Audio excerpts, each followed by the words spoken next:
Well, I'm going all out on this car. I just used that vacuum for the beater bar, because that one doesn't have a beater bar in it. That one's just purely for the hose attachment. And then see, it looks pretty clean except for that spot. I know that looks pretty disgusting. I'm pretty sure, I'm not confident, but I think that might have been from spilt coffee. I don't know. But yeah. Use that vacuum for the beater bar back here. So there's that. I'm gonna use some awesome carpet cleaner and spray a bunch. See if I can scrub some of that out.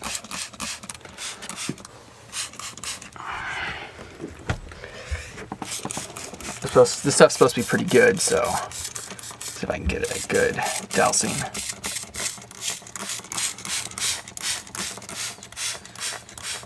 Apart from this little spot right here, the rest of the interior is not too bad. I know what you're thinking. Why don't you just get a new carpet? Well, that requires money. Money I don't have. And yeah, I know I do splurge a lot on games and whatnot, but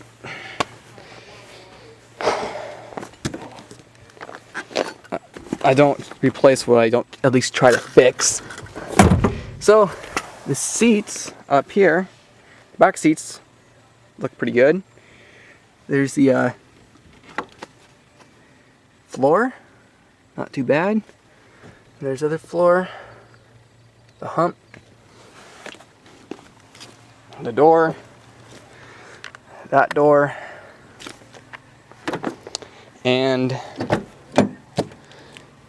there's that interior. I'm gonna throw that away. So the garbage that came out of it.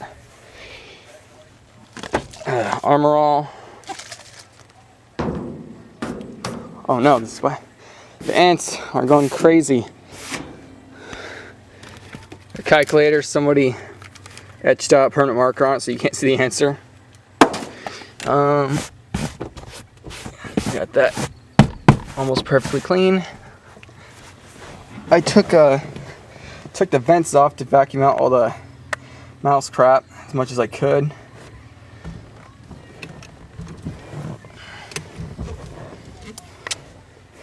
Vacuumed that as much as I could. Yeah, that looks all dirty, but floor mats can go over that anyway, so it doesn't really matter. Seats aren't too bad. Well, there's a little shade, but that's not too bad, really. And I don't know how that got there, but there's a little hole right there. I got some like grease on the window from trying to spray down Armor All. And yeah, the car still fires up just fine. I'm gonna start it up really quick. In case I haven't made a video on this. Yeah, it's a bunch of crap I haven't put away yet. Oh, I'm sitting on pills. Very low on gas. 227,472.4 miles. Need to put like some bleach or something in the vents. I try to vacuum out the mice as much as I can, but they keep on. I don't know if they come back or I just don't get them all out. Got my Sony stereo hooked up in here. I don't like the stereo because watch, turn up, lag, turn up more, lag, turn up more, and then it's loud. Like, it doesn't gradually get loud unless you go really slow. So yeah, I don't like the stereo, but it's better than nothing.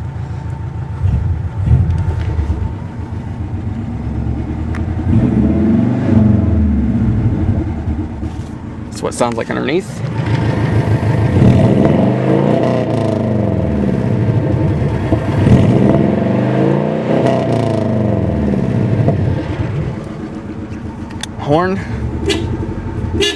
Horn works. AC doesn't work. Needs recharged. Which is funny because my friend Ben, he's got a 92 or 4 Escort. But at the same time, my mom's car, the AC still works. Why can't I see it in the viewfinder? Oh, there we go. Legacy. The AC still works in that, but it only has 185,000 miles versus 227 whopping miles.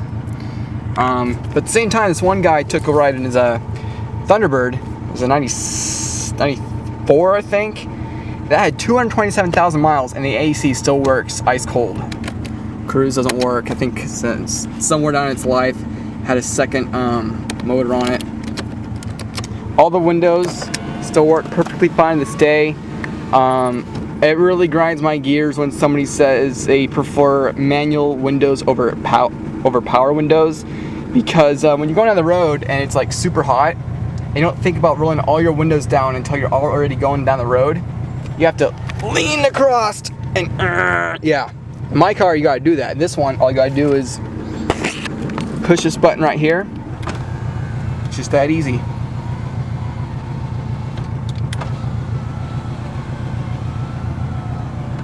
As for the back windows,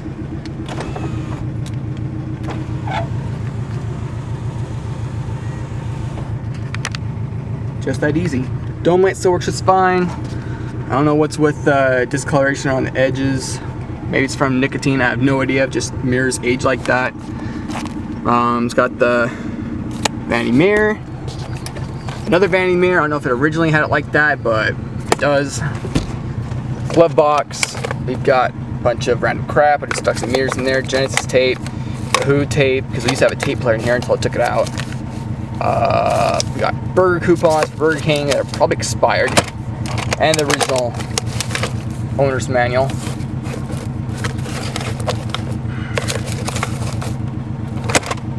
I was gonna wipe down that crap in there, so once I don't know, so it'd be a little cleaner. I guess I'll do a little walk around of the car really quick. You know, the top's a little dirty, but I just washed it the other day, and all I did is move it right here. So a little pros and cons about these cars if you're interested in one of these. The pros, first off, they are super reliable. With my dad's car, the only few problems we've had is just a couple axles, a hub that was a little loose, so it made like a knocking noise when we thought it was an axle. But other than that, that's we had a computer go bad, you know, the main brain computer thing, which I think I made a video on that half a year ago, but I've never heard of a computer going out in a GL or Loyale before. The check engine light has always been on since we got the car. We got the car, $500, I think in 2005, and when the car wouldn't start because the computer went bad, the check engine light would not come on. But then when you put the new computer in out of another car, the check engine light came right on and it fired up first try. When the computer was bad, we'd sit there and bang on the dashboard, bang on everything, try to flick the ignition on and off, and turn the steering wheel, bang the column, and we thought that it was the ignition, but it wasn't. So just the computer. What else? The sprayers don't work unless they're clogged. That's really weird. Four-wheel drive works flawlessly. Haven't had any issues with that. So the pros, pretty good gas mileage. Expect 25 to 30. Superb reliability. Just if the only things that have gone wrong with it are just, you know, common things that go wrong with any car. Water pump. That was the first thing that went wrong. The alternator. That was the first thing we had to fix when we got it. When it had like 220 or 201,000 miles or 199. It was around 220,000 miles when we got it. And the headlights had water in them. Instead of cleaning it, we just replaced them with nice ones from the wrecking yard. So yeah, the pros: superb reliability, awesome four-wheel drive, roomy interior.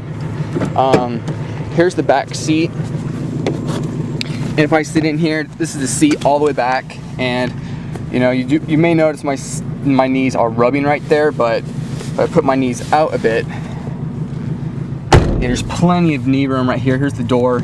I got plenty of knee room. I am about 5'10", 5'10", 5'11", around there, and I have plenty of room.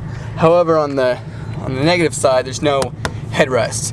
If you want a headrest, you had to get a 1980, what was it, 88 to 89 GL10, and if they had the option, they would have the headrest, which is very rare. I've only seen it like 2 with that option. And 89 to what was it, 87 or no 88? I think it was 88 to 90, all the way up to 94 had the over-shoulder boulder holder style, rather than the restrictive gut harness only. Loyal didn't have the speaker in the door, but if you lift this back, as you can see, there's a place for a speaker right there. You could stick it in there, poke some holes, and you're good to go. If you didn't know that, I just learned that just a couple months ago. If you didn't see it, here's another way you can see it right there. They even have the dotted thing dotted out, so you could put a speaker right there if you want. But my dad doesn't care. I'm just happy to have a radio in it. Superb visibility. One thing I love about wagons is you can see everything all the way around. So now I've got over all the pros. Oh, and parts are pretty easy to find, at least around here, and usually not too expensive. Now let's go with the cons. Yeah, I am really sweaty. I've been working like a dog trying to clean out this car. The cons. The car is slow. I think the fastest I got this thing to go is probably 0 to 60 in 18 seconds. My car's like 20 seconds. This one might, I think new it said 12 seconds. I don't know why it says that, or 13 seconds, but I could never get to go that fast. Another thing we had to fix was the fuel pump, which who knows how many miles that had on it. We got a used one. It works perfectly fine to this day. So they're slow. They're not going to have the best handling slash, for going fast around corners. If you go around a corner kind of fast, you're going to feel it kind of top heavy and wallow. Not like a Pathfinder, just like, it's not going to hug the corners like a Audi A4 or a Nissan Sentra, Honda Accord, something like that. This is more a softer, cushier ride that can haul anything you want in terms of, small stuff. I've filled this car all the way up to the brim with just stuff and moved it all the way up to Springfield for a friend of mine. And yeah. Another con is these don't have, at least the Loyals don't have a center differential, so you shouldn't have the full drive on while you're on dry pavement unless you're going a straight line. That might be okay, but otherwise 87 to 89 if you had a GL10 with the all-wheel drive, not four-wheel drive. That right there is four-wheel drive. It's just on-off, or mine's got dual range, high-low. If you had the one that's permanent four-wheel drive, then you can have it on while you drive on dry pavement, unlike this one. Another con, that's pretty much all I could think of, is that it's slow. It doesn't get quite as good gas mileage as like a Sentra or a Honda Accord, and isn't nearly half as fast. But if you don't care about speed or, prolonged, an extra 4 or 5 gas mileage you're gonna miss out on, the Subaru GL or Loyal might be the car for you. I mean, if you just need something super reliable with plenty of room and excellent visibility, as you can see, and easy to work on, this car might be for you. Anything else I should mention? Well, they sound awesome. You can lift them up. They're very easy to customize. This is a black, as you can see. I don't know what the technical term is. Black pearl, I don't know. I guess I'll show off the motor really quick. And all that review.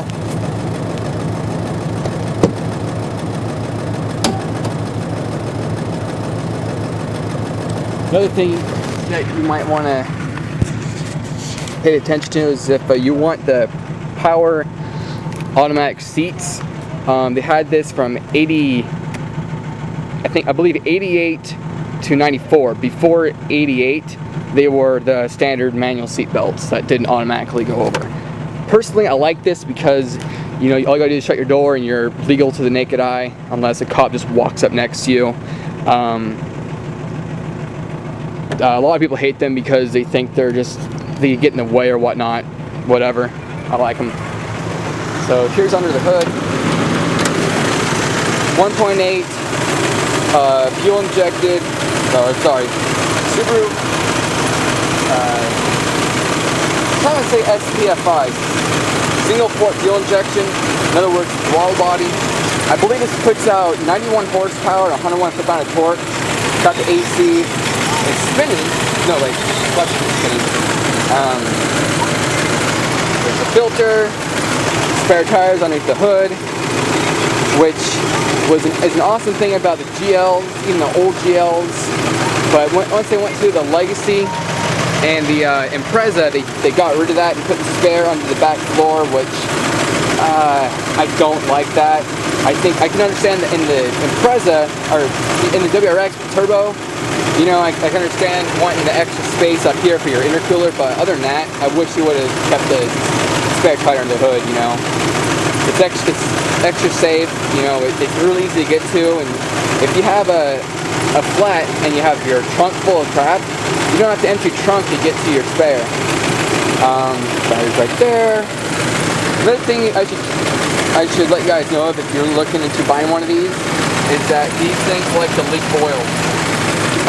And it's a very easy fix. All you gotta do is replace the valve cover gaskets. It's like a 10-15 minute job.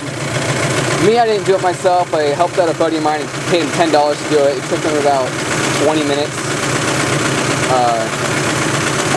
at night, so pretty simple. I could have done it myself, but you know, it's a lot easier to have somebody that's more gooder at, you know, car mechanics for them to do it. As you can see, the motor is only like a foot wide, or not, a foot deep.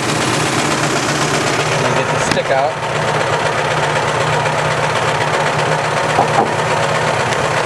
Okay, as you can see, that is how far the motor is to right here. That's how far back the motor is. And underneath that is the transmission. And so the transmission sits underneath that tire. So it's only, what, a foot far back, and it goes from here to here. That's how wide the motor is. So these motors sit very low, good center of gravity. That doesn't matter much for these type of cars because they don't do much for cornering and handling. However, the steering radius is bar none one of the best I've ever seen in a car. I mean, you can turn around in a small street without even stopping, which I will demonstrate that in a minute. Coolant, your links, your coil, distributor, cap, rotor, fuel filter. On the